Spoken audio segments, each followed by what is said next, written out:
अस्सलाम वालेकुम class. Last lecture में हमने अपना चैप्टर कंप्लीट कर लिया था और आज हम करेंगे उसकी exercise.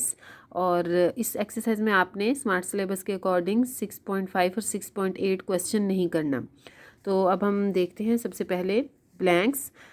Acids react with bases to form water and salt. ये आपको फर्स्ट लेक्चर में भी बताया था और सेकंड में भी और थर्ड में भी कि जब भी एसिड और बेसिस रिएक्ट करते हैं तो सॉल्ट और वाटर जो है वो बनता है।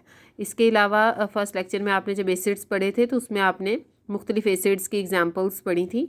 उन्हीं में से टेबल में से एक एग्जांपल है कि विनेगर यानी सिरके में कौन सा एसिड होता है, एसिटिक एसिड।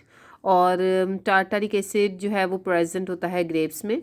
और इसके अलावा बेसिस का जो जायका होता है वो कड़वा होता है जिसे हम कहते हैं बिटर टेस्ट।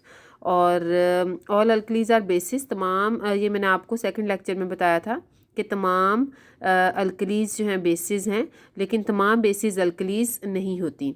अल्कलीज की डेफिनेशन भी आपको बताई थी कि जब हम बेसिस को पानी में डिज़ोल्व करके उनका एक्वस सॉल्यूशन बनाते हैं तो वो होता है अल्कली। बेसिस है डैश टच, सोपी टच, यानी इनका स्लिपरी सी टच है।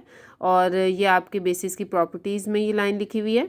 उसके बाद लास्ट आपकी ब्लैंक है सोडियम हाइड्रोक्साइड का दूसरा नाम क्या है। ये sodium hydroxide also called caustic soda, इसे हम कास्टिक सोडा भी कहते हैं। अब नेक्स्ट क्वेश्चन देखते हैं। नेक्स्ट आपके बुक में ट्रू फॉल्स दिए हुए हैं, ये मैंने कंप्लीट लाइन यहाँ पे मेंशन नहीं की हुई। फर्स्ट में उन्होंने कहा हुआ है कि एसिटिक एसिड ग्रेप्स में प्रेजेंट है।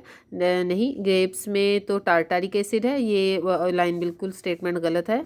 आगे कार्बोनेट्स जो हैं जब भी वो एसिड्स के साथ रिएक्ट करते हैं मिनरल एसिड्स के साथ, मिनरल एसिड्स के साथ रिएक्ट करने से कार्बन डाइऑक्साइड गैस इवॉल्व होती है। तो ये स्टेटमेंट बिल्कुल करेक्ट है। नेक्स्ट देखते हैं।